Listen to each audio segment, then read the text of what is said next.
where the major conflict in Israel is. Okay, so I would say there's like the two major conflicts is represented by Tel Aviv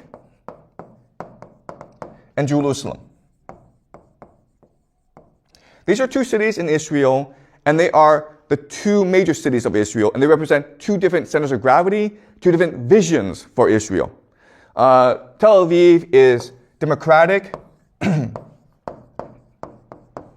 Jerusalem is a theocracy, meaning it's religious. Okay, Tel Aviv is open, meaning it actually has a lot of homosexuals, right? And you can imagine people in Jerusalem aren't happy about this, so they're very conservative.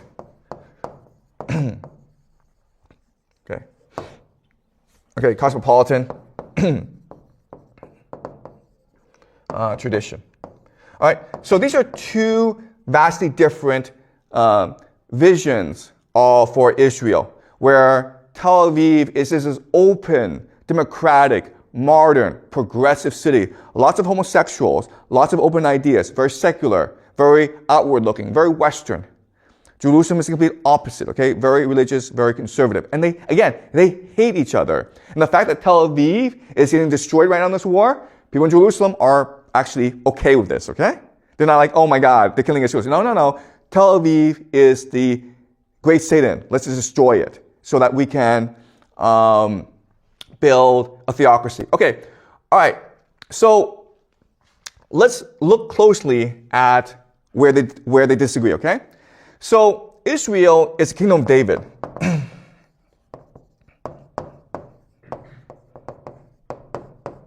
Okay? But Tel Aviv and Jerusalem perceive David differently. Okay? So for people in Tel Aviv, David was the king when Israel was at the height of its glory, when it was an open, cosmopolitan, creative, innovative empire. And that's what they want Israel to be. The people in Jerusalem see David as a different person.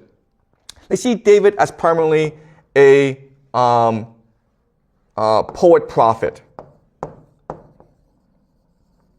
And they see David as the exemplar, as the favorite of God, because he redeemed himself and repented himself in the eyes of God, okay? So redemption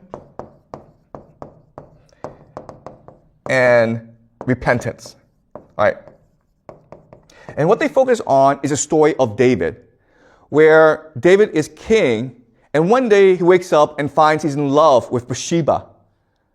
And so he basically has sex with Bathsheba. Bathsheba gets pregnant, and that's a problem because Bathsheba is married to someone else, Uriah the Hittite. So what does David do? David has him killed, okay? And David can do this because he's king. But God finds out and sends the prophet Nathan to tell David, you've sinned. And at first, David refuses to admit that he's in the wrong. But then his child with Bathsheba dies.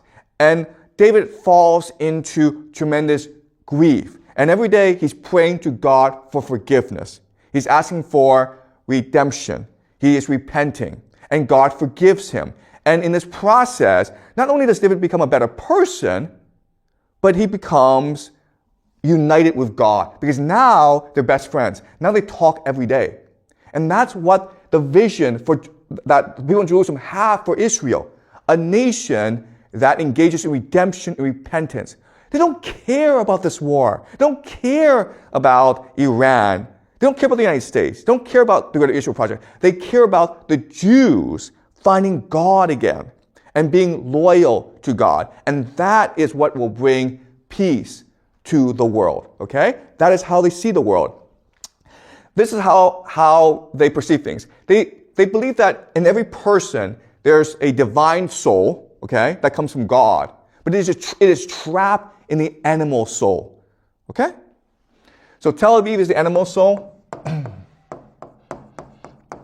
And this is the divine soul. All right?